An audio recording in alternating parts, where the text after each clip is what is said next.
Lors de son passage dans le cadre des rééditions de comptes du PAG 2021-2026, Raphaël Akot-Aignon, ministre de la Décentralisation, a exposé les actions du gouvernement dans son secteur.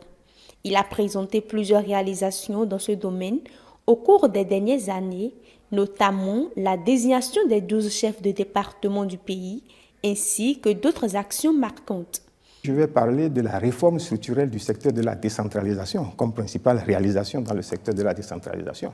Comme vous savez, cette réforme a consacré la séparation des fonctions politiques de celles administratives et techniques, a procédé à la redistribution des rôles, dans nos communes et à l'amélioration des conditions de travail des élus et des cadres pour plus d'efficacité en vue d'un réel développement à la base. Je parlerai de l'adoption de la nouvelle politique de décentralisation et de déconcentration, la PONADEC, qui s'étendra de 2024 à 2033, pour pouvoir redynamiser notre manière de procéder à la décentralisation dans notre pays.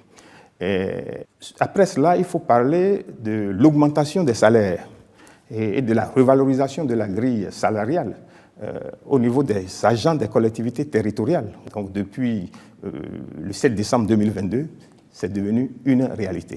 Parmi ces réalisations se trouve le projet du Fonds d'appui au développement des communes, FADEC.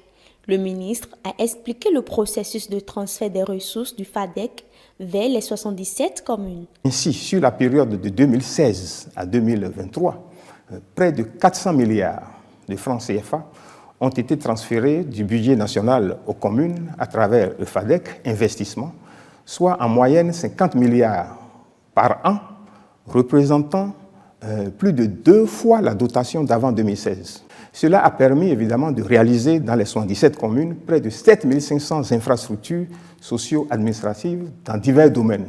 On peut se demander, avec un tel afflux de fonds, avons-nous l'assurance que ce serait mieux géré? Oui, évidemment, tout le mécanisme est en place à travers les audits et les structures de surveillance et de contrôle pour que ces fonds soient gérés à bon escient. Depuis avril 2026, les interventions du gouvernement ont eu un impact positif sur le secteur de la décentralisation, notamment à travers les actions suivantes.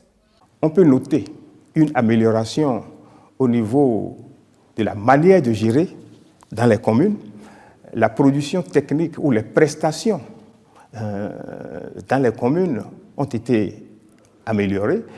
Vous savez, à côté du FADEC, il est demandé à chaque commune de mettre en place l'environnement propice à, générer des ressources propres.